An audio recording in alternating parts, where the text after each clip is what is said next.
Assalamualaikum warahmatullahi wabarakatuh. Perkenalkan, saya Alwiksan Rahab dengan NIM 2315050102. Pada video ini, saya akan menjelaskan tentang al-asil dan ad-dakhil fi at-tafsir, memberikan contoh-contoh konkret, menjelaskan apa saja yang termaksud al-asil dan ad-dakhil, serta menyampaikan argumentasi mengenai penerapannya dalam metodologi penelitian tafsir modern. Pertama, al-asil fi at-tafsir.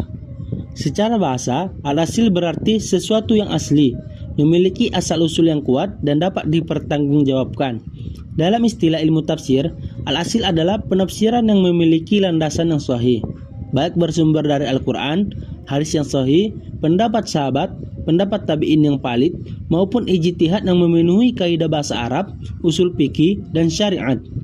Dengan kata lain, al-asil merupakan tafsir yang memiliki sumber dan argumentasi yang benar, sehingga menghasilkan pemahaman yang dapat dipercaya. Yang termaksud al-asil antara lain: pertama, menafsirkan Al-Quran dengan Al-Quran.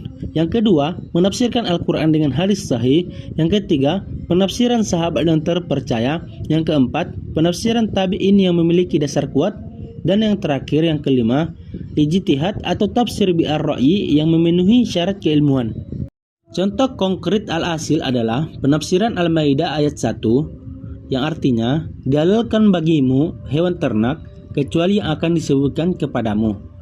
Ayat ini ditafsirkan oleh ayat 3 dalam surah yang sama yang artinya, diharamkan bagimu memakan bangkai, darah, daging babi, dan daging hewan yang disembelih bukan atas nama Allah, yang tercekik, yang dipukul, yang jatuh, yang ditanduk, dan yang diterkam binatang buas kecuali yang sempat kamu sembelih. Diharamkan pula apa yang disembelih untuk berhala, demikian pula mengundi nasib dengan azlam atau anak panah, karena itu merupakan suatu perbuatan fasik. Ini merupakan contoh Al-Quran ditafsirkan dengan Al-Quran. Contoh lainnya adalah Quran Surah Al-An'am ayat 82 tentang kata zalim. Para sahabat sempat memahami setiap dosa adalah kezaliman. Kemudian Rasulullah menjelaskan bahwa yang dimaksud adalah syirik, sebagaimana dijelaskan dalam Quran Surah Luqman ayat 13. Ini merupakan contoh Al-Quran ditafsirkan dengan hadis.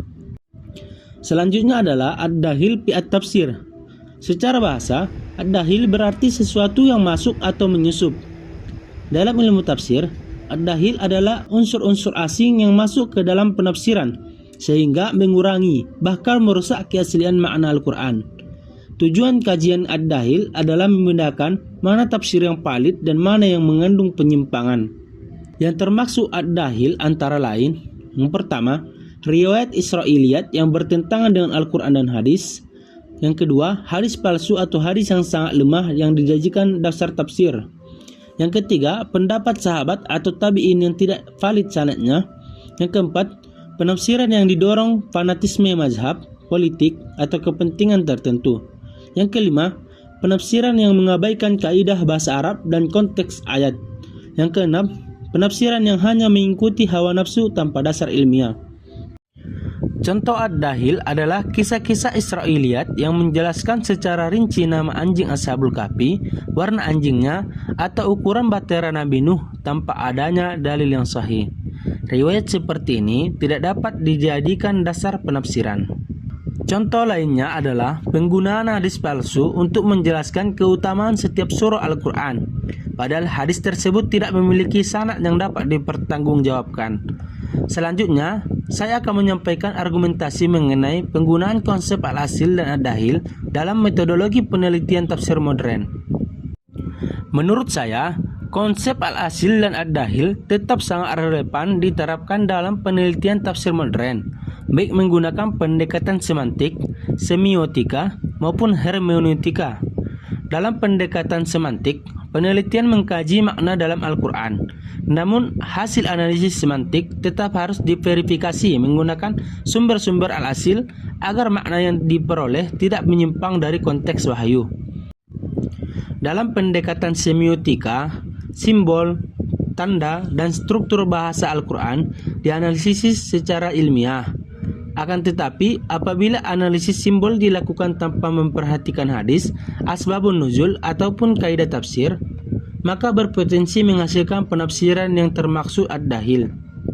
Sedangkan dalam hermeneutika, konteks sejarah dan hubungan antar teks dengan pembaca memang penting. Namun penggunaan hermeneutika harus tetap menempatkan Al-Quran, Sunnah, dan kaidah tafsir sebagai batas utama agar interpretasi tidak berubah menjadi penafsiran yang subjektif. Oleh karena itu, saya berpendapat bahwa al-asil berfungsi sebagai tolak ukur validitas, sedangkan ad-dahil berfungsi sebagai alat kritik terhadap hasil penafsiran modern.